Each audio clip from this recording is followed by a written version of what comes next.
नमस्कार, बहुत स्वागत है आपका। आप देख रहे हैं न्यूज का एक्सरे और मैं हूं आपके साथ मृदुल शर्मा।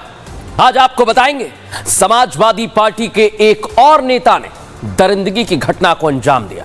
गंभीर आरोप लगे, पूरा एक्सरे करके दिखाएंगे क्योंकि समाजवादी पार्टी फिर से इस पर मौन हो गई है। और माफियाओं को लेकर योगी आदित्यनाथ ने कौन सी बड़ी बात कही है, अपराधियों को फिर चेतावनी दी है, दिखाएंगे आपको।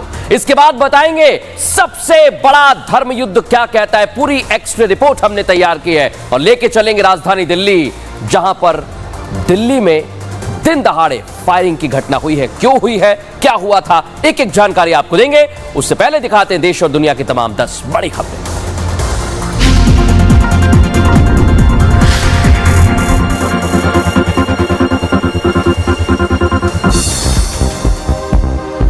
जम्मू कश्मीर के रामबन में रक्षा मंत्री राजनाथ सिंह का बड़ा बयान। पीओके के लोग बनेंगे भारत का हिस्सा, आतंकवाद के खात्मे तक पाकिस्तान से बातचीत नहीं।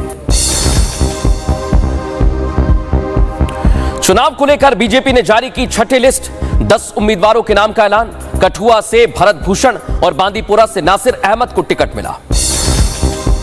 14 सितंबर को जम्मू का दौरा करेंगे पीएम मोदी। विधानसभा चुनाव से पहले जम्मू में करेंगे रैली। चुनाव को लेकर पार्टी ने झोंकी पूरी ताकत।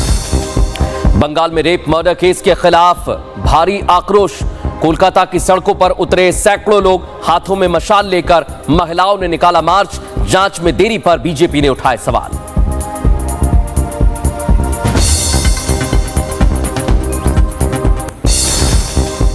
गुजरात के साबरकांठा में बाढ़ का कहर। पानी के बीच फंसे महिला और पुरुष का हुआ रेस्क्यू। बचाने के लिए रेस्क्यू टीम जुटी। उत्तर प्रदेश के कई जिलों में आदमखोर का आतंक। सीतापुर में भेड़ियों के झुंड ने युवक पर हमला किया। बहराइच में वन विभाग के जवान तैनात, ड्रोन कैमरे से की जा रही निगरानी। उत्तर प्रदेश के बलिया में दिन दहाड़े दबंगों ने युवक को पीटा। भरे बाजार में बेरहमी से पिटाई, घटना सीसीटीवी में कैद। वियतनाम के तूफान यागी ने लोगों के होश उड़ा दिए। तूफान से बचने के लिए होटल का दरवाजा बंद करते नजर आए कर्मचारी। बांग्लादेश के फिरंगी बाजार में गणेश पूजा के दौरान हमला। भगवान गणेश की प्रतिमा को भी नुकसान पहुंचाया। कट्टरपंथियों ने पूजा मंडप में तोड़फोड़ की।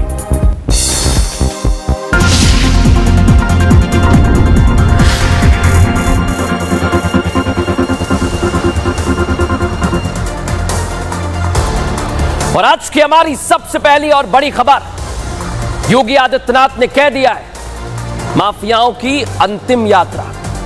और समाजवादी पार्टी को फिर से चेताया है। जो लोग हमदर्दी रखते हैं माफियाओं से, उन्हें आज योगी आदित्यनाथ ने बहुत बड़ा संदेश दिया है। लेकिन इधर समाजवादी पार्टी की हमदर्दी खत्म नहीं हो रही। दर्शकों, सुल्तानपुर में मंगेश यादव का एनकाउंटर हुआ।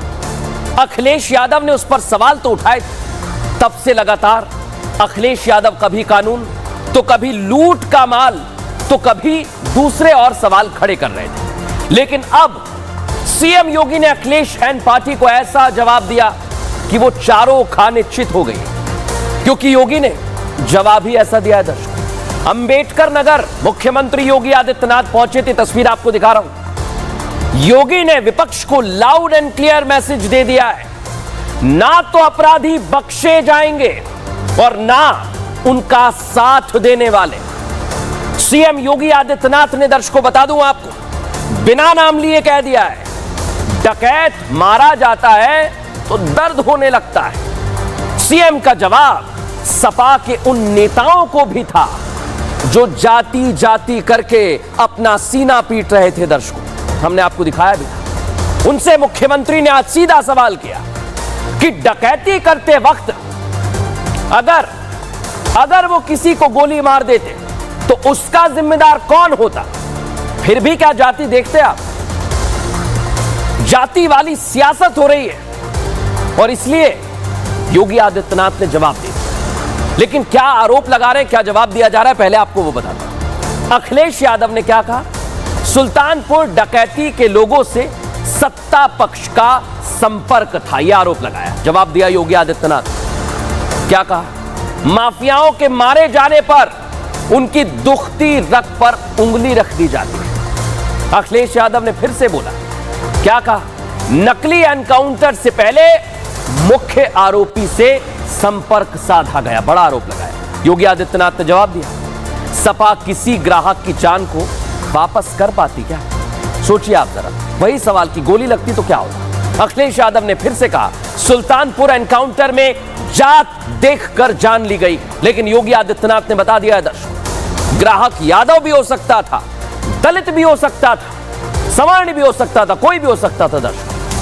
लेकिन आज इन्हीं सवालों के बीच योगी आदित्यनाथ ने बता दिया है कि उनके लिए अपराध और अपराधी सिर्फ और सिर्फ अपराधी होता है, जात पात नहीं होती। सुनिए जरा क्या कहा योगी आदित्यनाथ। जब उनके किसी एक माफिया शागिर्द को, किसी डकैत को जो पुलिस मुठभेड़ में मारा जाता है, जब मारा जाता है तो इनकी दुखती हुई नस पर जैसे पुलिस ने उंगली रख दी हो, तब ये चिल्लाने लगते हैं। आप मुझे बताओ, जो डकैत पुलिस मुठभेड़ में मारा गया, अगर वह डकैत जैसे हथियारों का प्रदर्शन करते हुए डकैती डाल रहा है, ग्राहकों को खड़ा करके एक तरफ करके अगर गोली मार देता तो क्या उनकी जान को ये समाजवादी पार्टी वापस कर पाती क्या? कर पाती क्या? और वो किसी भी जाति के हो सकते थे, ग्राहक वो यादव भी हो सकता था, दलित भी हो सकता था, किसी भी जाति का हो सकता था। सुन लिया दर्शकों आप, कोई भी हो सकता था, लेकिन माफियाओं से हमदर्दी रखने वालों को आज योगी आदित्यनाथ ने तो संदेश दिया, लेकिन समाजवादी पार्टी जो लगातार सवाल उठा रही थी, अब वो खुद सवालों के घेरे में आ गई है। हमारी रिपोर्ट आपको दिखाता हूं।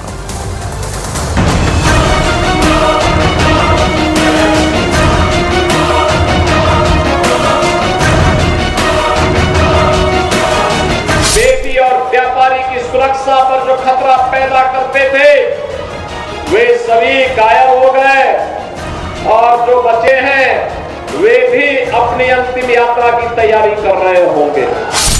सीएम योगी का ये मैसेज उन अपराधियों को है जो कानून को अपनी बपौती समझते हैं। ये संदेश उन सियासतदानों को है जो उन अपराधियों को संरक्षण देते हैं, साथ ही जो योगी की पुलिस की कार्यप्रणाली पर सवाल खड़े करते हैं। बदमाश मंगेश यादव का एनकाउंटर होता है तो जाति का राग अलापा जाने लगता है। शुरुआत अखिलेश यादव करते हैं क्योंकि शायद उन्हें इसमें वोट बैंक दिखाई देता है। अखिलेश तो अखिलेश, अब इस मुद्दे पर अखिलेश को राहुल का भी साथ मिल गया। चुनाव में दो लड़कों की जोड़ी का असर दिखा था, और अब इस मुद्दे पर फिर ये जोड़ी योगी सरकार को घेरने की कोशिश में लगी है। लेकिन वो भूल गए हैं कि योगी किसी से डरते नहीं हैं, ना अपराधी से, ना विपक्ष से। 2017 के पहले हर जिले में समाजवादी पार्टी और कांग्रेस के नेतृत्व में पलने वाले माफियाओं की समानांतर सरकारें चलती थी, और सरकारें अपनी मौज मस्ती करती थी, उनको इससे कोई मतलब नहीं था। उनकी सरकार रहनी चाहिए, बाकी जाए भाड़ में, यही करते थे वे लोग। लेकिन 17 के बाद एक एक करके माफिया कहां चले गए ये भी आप सब जान रहे हैं। माफियाओं की छुट्टी हो गई, माफिया मुक्त उत्तर प्रदेश हो गया। सीएम योगी ने अंबेडकर नगर की धरती से कांग्रेस और सपा के काले चिट्ठे खोलकर सामने रख दिए, लेकिन समाजवादी पार्टी पर अपने शब्द भेदी बाणों से करारा प्रहार किया। साथ ही सियासत के पीछे रहकर अपराध करने वालों को फाइनल हिसाब करने का अल्टीमेटम भी दे दिया।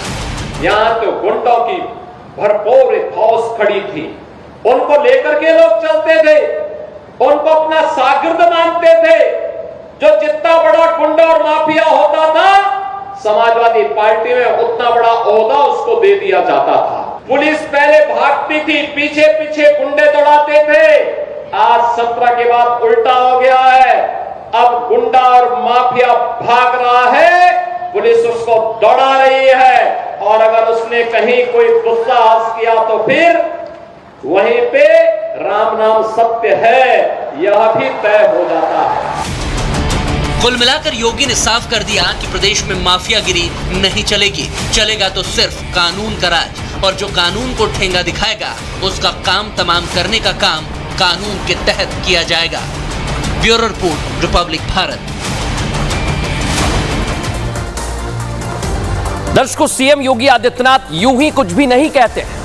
उनके एक एक शब्द के पीछे कोई ना कोई वजह छिपी होती है। फुल होमवर्क करके वो ग्राउंड पर उतरते हैं, रिपोर्ट आती है और यही वजह है कि उनके किसी भी एग्जाम में फेल होने का सवाल नहीं उठता है। क्योंकि योगी का कोई भी फैसला, चाहे प्रदेश के विकास का हो दर्शकों, या फिर माफियाओं के खात्मे का हो, या बेटियों की सुरक्षा का, वो कहीं से कहीं तक किसी भी हाल में समझौता करने को तैयार नहीं होते हैं। और यही वजह है दर्शकों कि अखिलेश ने जब मंगेश यादव एनकाउंटर पर सवाल खड़े किए तो योगी उसका जवाब देने खुद सामने आए। यही है वो एनकाउंटर। लेकिन यहां सवाल अखिलेश यादव के इंसाफ के पैमाने पर भी खड़ा होता है। समझिए दर्शकों, जो योगी सरकार के किसी भी फैसले को उस तराजू में तौलते हैं जिसमें योगी गलत साबित हो जाए, लेकिन जब उनकी पार्टी के नेता बहु बेटियों की अस्मत से खिलवाड़ करते हैं, वहां पर वो चुप्पी साध लेते, कुछ नहीं।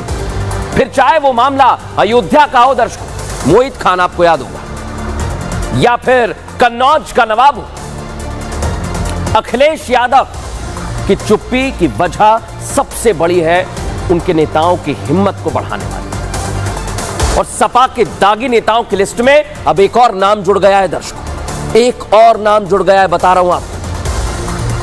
क्योंकि क्या हुआ था ये देखिए आप। और सीएम योगी आदित्यनाथ ने कहा है लाल टोपी के काले कारनामे। सबसे पहले अयोध्या में नाबालिग से गैंगरेप हुआ, सपा नेता मोहित खान सवालों के घेरे में आ गए। अखिलेश यादव ने तब भी इस मामले को लेकर अलग तरह का बयान दिया, घुमाने की कोशिश की। लेकिन क्या हुआ, कुछ दिन बाद कन्नौज में भी ठीक वैसा ही मामला सामने आया और नवाब यादव का नाम सामने आया। आरोपी नवाब सिंह जो अखिलेश यादव के काफी करीबी रहे, फोटोज बताते। अब मऊ में एक और सपा नेता ने युवती से दुष्कर्म किया है, गंभीर आरोप उन पर लगाए गए। यह आरोप दुष्कर्म से भी आगे बढ़कर है। सपा नेता वीरेंद्र बहादुर पाल पर आरोप है कि वो युवती को अश्लील वीडियो बनाकर ब्लैकमेल कर रहे थे, उसे जान से मारने की धमकी दे रहे थे। सोच लीजिए दर्शकों, किस तरह से समाजवादी पार्टी के नेता एक के बाद एक आरोपों में लिप्त होते जा रहे हैं। लेकिन अखिलेश यादव कहीं जात देख रहे हैं, कहीं सवाल उठा रहे हैं। लेकिन समाजवादी पार्टी के नेता ने एक बार फिर क्या किया है वो इस रिपोर्ट में दिखा रहा हूं।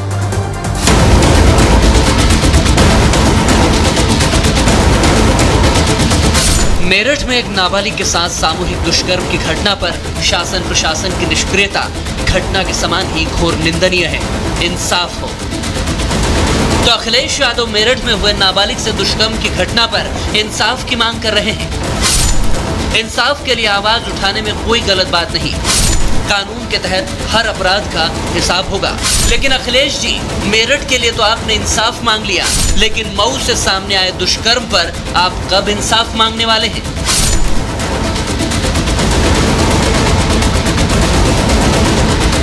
अखिलेश इंसाफ मांगेंगे भी या नहीं, इस पर भी सस्पेंस रहेगा। क्योंकि मऊ में जिस युवती से रेप और अश्लील वीडियो बनाकर रेप का आरोप लगा है, उसका कनेक्शन समाजवादी पार्टी से जो निकला है। रेप, ब्लैकमेलिंग और जान से मारने की धमकी देने का आरोप सपा के नेता वीरेंद्र बहादुर पाल पर है। रेप के आरोपी वीरेंद्र के अखिलेश यादव के साथ फोटो भी वायरल है। कई मौकों पर आरोपी अखिलेश के साथ मंच साझा करते हुए दिखाई दिया है, लेकिन जब से उस पर आरोप लगे वो फरार हो गया।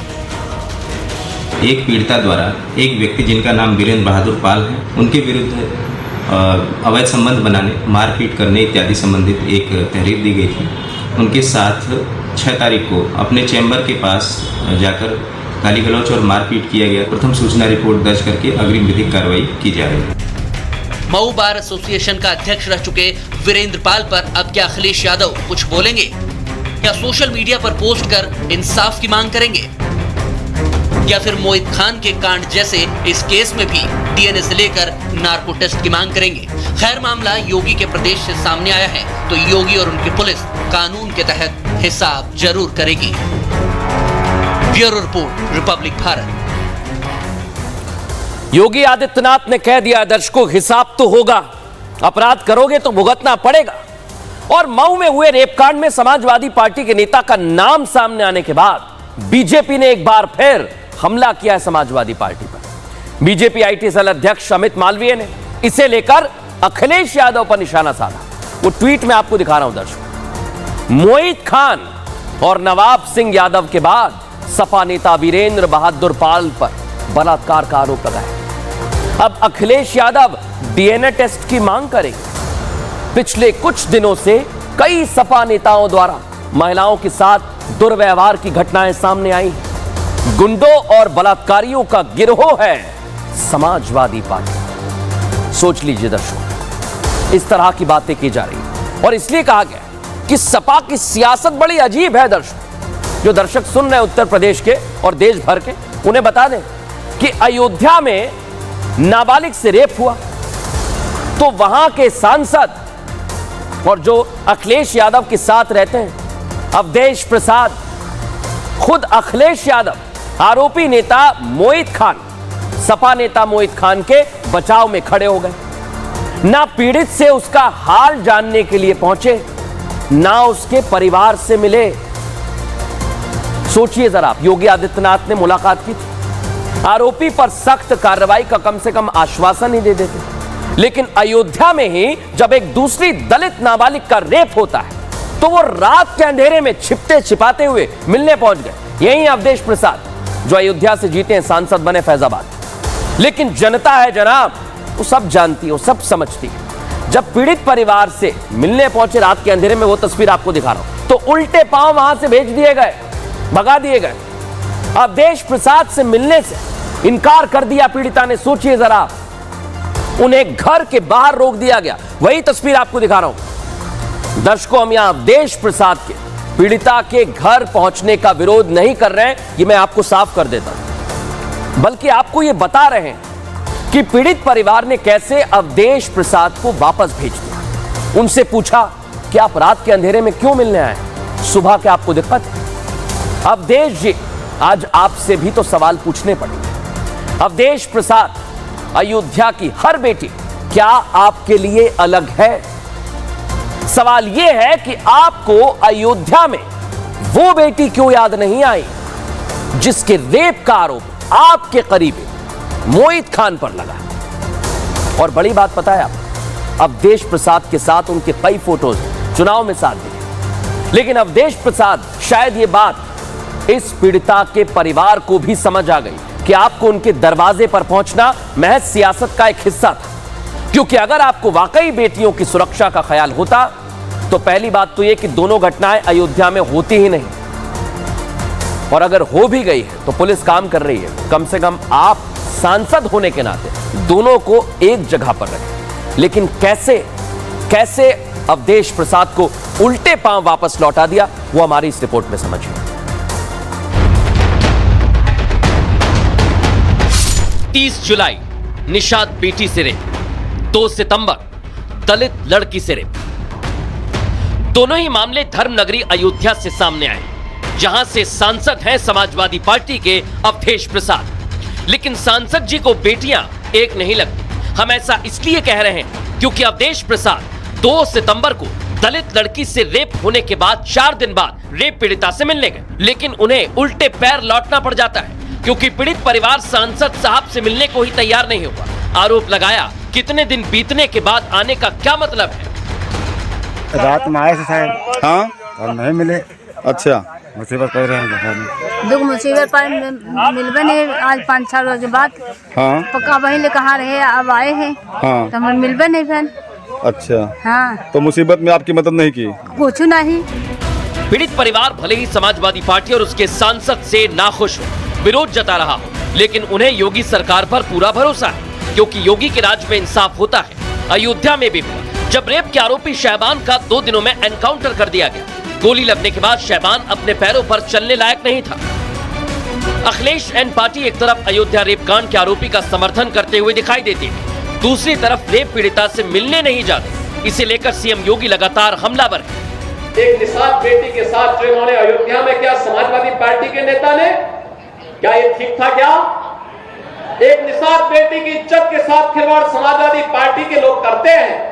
हमारा मंत्री डॉक्टर संजय निषाद वहां जाकर के उस बेटी की हालत देख करके रो पड़ा था। और इस कह रहा था ये है निषादों के साथ समाजवादी पार्टी का कृत्य। लेकिन ये बेशरम लोग हैं, तब भी उस अपराधी के खिलाफ कार्रवाई हो इसके लिए समाजवादी पार्टी तैयार नहीं थी। उनके लोग तब भी बचाव कर रहे थे। निर्दोष क्या है, सब कुछ तो उसका प्रमाणित हो चुका है। अब सवाल खड़ा होता है, आखिर समाजवादी पार्टी और उसके नेताओं की ऐसी क्या मजबूरी है कि वो एक ही शहर में हुए 2 रेप केस में, एक में पीड़िता से मिलने जाते हैं, वो भी रात के अंधेरे में, और दूसरी बेटी के आरोपी को बचाने में जुटे रहते हैं।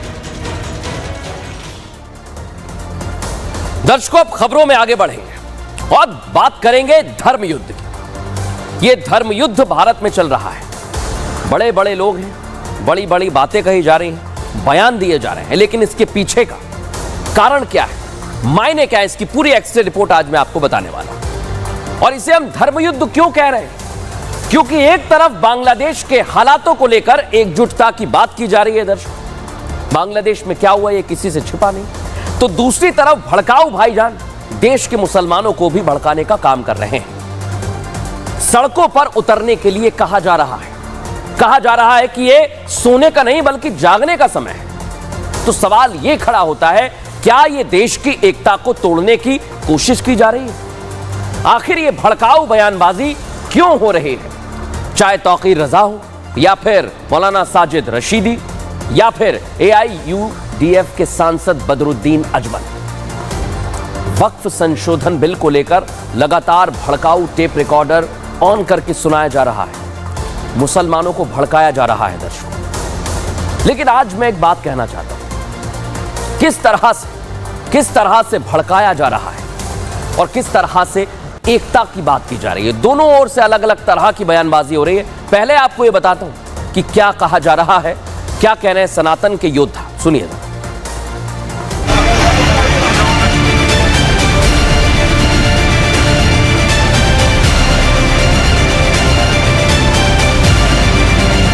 बटेंगे तो कटेंगे, अलग रहेंगे तो पीटे जाएंगे। सीएम योगी से लेकर बाबा बागेश्वर तक के बयान इसलिए सामने आ रहे हैं क्योंकि देश को बांटने की कोशिश की जा रही है। कोशिश उन कट्टरपंथियों की तरफ से की जा रही है जो अपनी मजहबी दुकान सजाए बैठे हैं। बांग्लादेश में जो हुआ कट्टरपंथी सोच का नतीजा। बांग्लादेश में तख्ता पलट के बाद जो हालात हैं उससे सब वाकिफ हैं। हिंदुओं पर अत्याचार की तस्वीरें जो सामने आई वो बताती हैं कि एक होना जरूरी है। शायद इसलिए सीएम योगी ने बांग्लादेश के हालातों को देखते हुए खतरा पहले ही भांप लिया था। राष्ट्र से बढ़कर के कुछ नहीं हो सकता, कुछ नहीं हो सकता। और राष्ट्र तब सशक्त होगा जब हम एक रहेंगे, नेक रहेंगे, तभी नेक रहेंगे। बटेंगे तो कटेंगे। सीएम योगी के इस बयान का समर्थन गिरिराज सिंह ने भी किया। खुद पर हुए हमले के बाद त्रिशूल के साथ अपनी प्रोफाइल बदलते हुए गिरिराज सिंह भी योगी की हाँ में हाँ मिलाते हुए नजर आए। योगी जी ने सही कहा कि हिंदू बटेगा तो कटेगा। समय आ गया है कि देश के सनातनियों को, हिंदुओं को एकजुट होकर के ऐसे ताकत से, हमारे पूर्वजों से भूल हो गई कि बंटवारे के समय अगर 100% मुस्लिमों को पाकिस्तान भेज देना चाहिए था, जिसका दुष्परिणाम आज हम भुगत रहे हैं।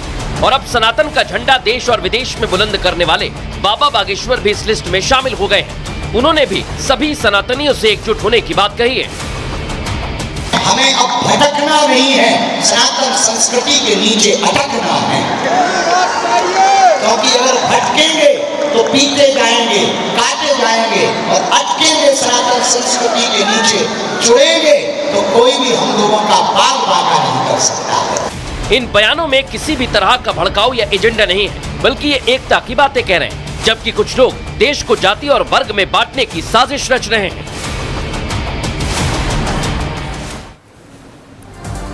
दर्शकों, देख लिया आपने, इन लोगों का कहना है कि बंटना नहीं है, एकता की बात कही जा रही है। ये कहा जा रहा है कि सनातनियों को एकता में रहना चाहिए। लेकिन बड़ी बात क्या है, एक तरफ बात हो रही है समरसता की, तो दूसरी तरफ ऐसी बातें की जा रही हैं जो समाज में वैमनस्य पैदा कर सकती है। अब AIUDF के सांसद बदरुद्दीन अजमल मुसलमानों को उकसाने वाला बयान दे रहे हैं। दर्शकों, वक्फ संशोधन बिल की आड़ में वो मुसलमानों को भड़काने की कोशिश कर रहे हैं। कह रहे हैं कि यह समय सोने का नहीं बल्कि जागने का है।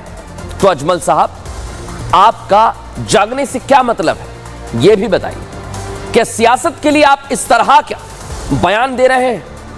और बड़ी बात यही है कि कई ऐसे नेता हैं जो इनके हाँ में हाँ में मिला रहे हैं। लेकिन पहले आपको सुनवाता हूं बदरुद्दीन अजमल क्या कहने, सुनिए जरा।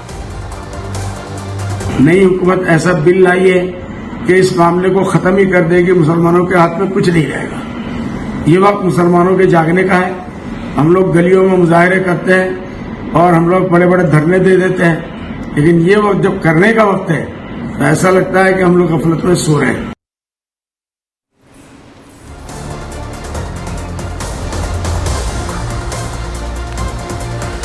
तो देखा दर्शकों आपने, लेकिन यह धर्म युद्ध कहां तक जाएगा अब देखना होगा। बहरहाल खबरों में आगे बढ़ेंगे और आज की हमारी एक और बड़ी खबर है। वो खबर है राजधानी दिल्ली से। दर्शकों, राजधानी दिल्ली में एक बड़ा क्लब, दर्शकों, वहां पर शूटर्स पहुंच जाते हैं। उन्हें किसी भी बात का डर नहीं है। बॉडीगार्ड खड़े हुए हैं, लेकिन हाथों में बंदूक लेकर वो चले जाते हैं। आखिर क्या हुआ इसके बाद, किस तरह से वो हंगामा मचाते हैं, और पुलिस प्रशासन पर भी सवाल खड़े हो रहे हैं कि पुलिस कहां थी।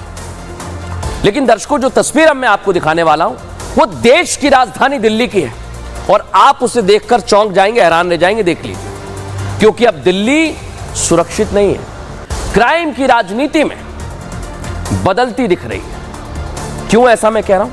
यहां ना महिलाएं सुरक्षित हैं और ना ही घर में बैठा कोई शख्स, क्योंकि घर बैठे बिठाए लोगों को भी बदमाश अपनी दबंगई दिखाते हैं और पुलिस कुछ नहीं कर पाती है। यह तस्वीर जरा आप देखिए। आपकी टीवी स्क्रीन पर जो तस्वीर मैं दिखा रहा हूं, यह है पूर्वी दिल्ली का सीमापुर इलाका। सीसीटीवी में ये जो 3-4 लोग आपको दिखाई दे रहे हैं, ये क्लब के बाहर चले गए तोड़फोड़ की। फुल फ्रेम दिखाइए जरा तस्वीर। वीडियो में देखिए, 4 लड़के सामने से आ रहे हैं। ये धमकी दे रहा है बराबर। पहले सुनिए जरा वो किस तरह की धमकी देता है।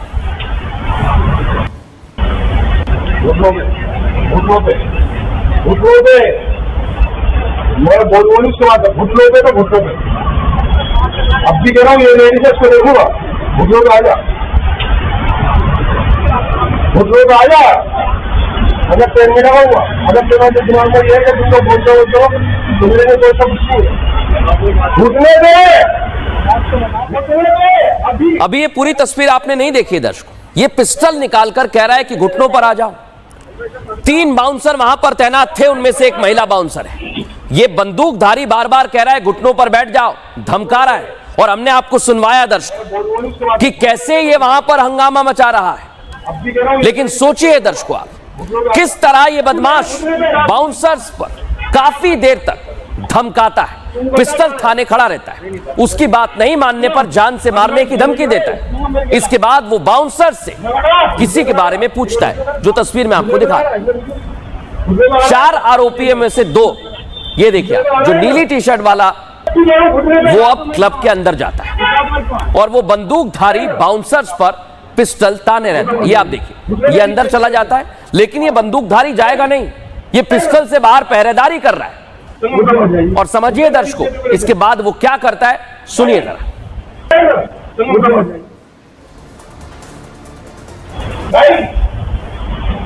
उठ गया तो सीधे 4 भेजा भागो। मैडम आप देखो ना, आपके लिए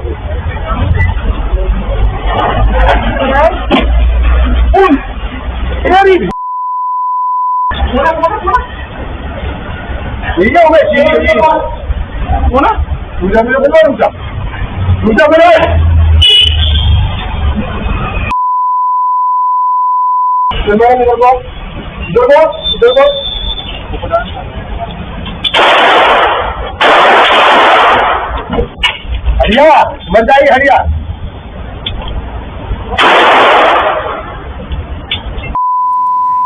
चलेगा तो हमारा चलेगा।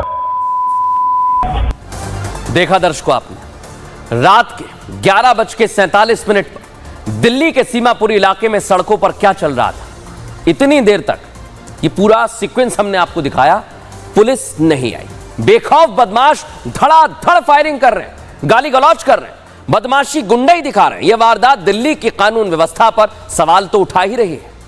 लेकिन रात में गश्त नहीं हो रही है, इस पर भी सवाल है। हमारे सहयोगी लोमस ग्राउंड जीरो पर पहुंचे, उनकी रिपोर्ट आपको दिखाता हूं।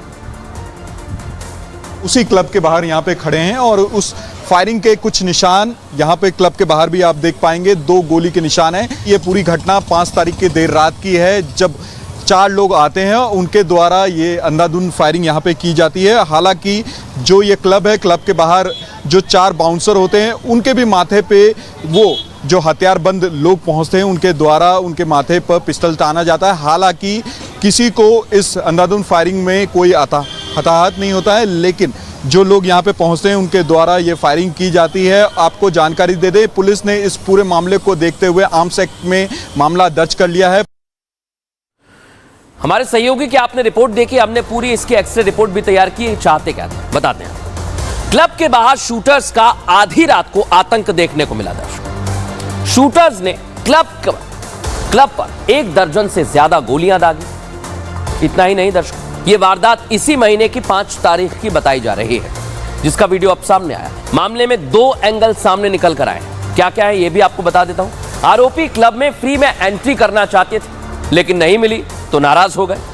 इसके बाद रंगदारी का एंगल भी सामने आ रहा है, ये पैसा मांगना चाहते थे। और एक बड़ी बात कि ये फायरिंग करते रहते हैं, वहां पर पुलिस नहीं आती। दर्शक, यही हम बताने की कोशिश कर रहे हैं। कोई फ्री में एंट्री बात कर रहा है, कोई कह रहा है कि ये रंगदारी मांग रहे थे, लेकिन बड़ी बात क्या, क्लब के बाहर इतना सब कुछ हो जाता है और पुलिस वहां पर नहीं पहुंचती, ना ही अभी तक कोई कार्रवाई की गई है। दर्शक, और सबसे बड़ी बात यह कि जिस तरह से वारदात को अंजाम दिया गया है, वो पुलिस की कार्यप्रणाली पर तो सवाल खड़े कर रहा है। लेकिन अब पुलिस ने तहकीकात शुरू कर दी। पुलिस को मौका वारदात से 2 गोलियां और 8 खाली खोखे मिले हैं। फिलहाल पुलिस ने आर्म्स एक्ट में अब मामला दर्ज कर लिया है। शूटर्स की पहचान सीसीटीवी के आधार पर कर ली गई है। दिल्ली पुलिस के मुताबिक एक बदमाश को गिरफ्तार भी किया जा चुका है और बाकियों की गिरफ्तारी के लिए रेड डाली जा रही है। पुलिस ने यह भी बताया दर्शकों कि जिस बदमाश को गिरफ्तार किया गया वो लोनी गाजियाबाद का रहने वाला है।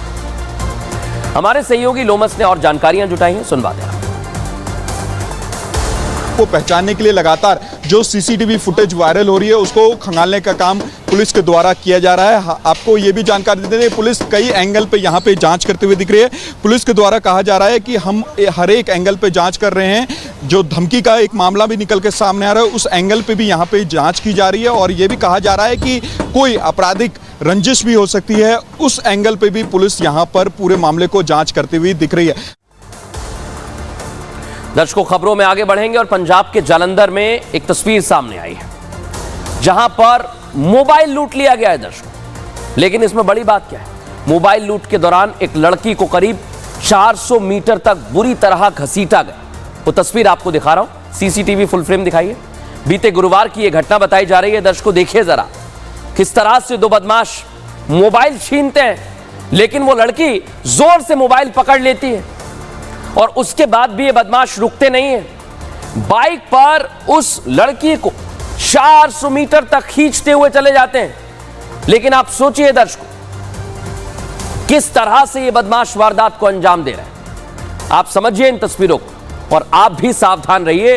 बाहर जब भी निकलें तो अपने मोबाइल का ध्यान रखें। अब आपको मध्य प्रदेश के जबलपुर से एक और तस्वीर में दिखा रहा हूं, जहां पर बदमाश बेखौफ है और तांडव के उनकी एक और घटना सामने आई है। अब मैं आपको तस्वीर दिखाने वाला हूं, जबलपुर में बदमाश क्या कर रहे हैं देखिए। एक और बात जो गौर करने वाली है, दिन दहाड़े ये मारपीट हुई, सड़क से कुछ लोग गुजर भी रहे हैं, आप देखिए जरा, लेकिन किसी ने भी ना इन लोगों को रोका ना कोशिश की। फिलहाल पुलिस वीडियो में दिख रहे आरोपियों की तलाश कर रही है और मारपीट की वजह पता लगाने की कोशिश में जुट गई है। फिलहाल न्यूज का एक्स्ट्रा में इतना ही। कल फिर हाजिर होंगे रोचक जानकारी भरी और सावधान करने वाली खबरों के साथ।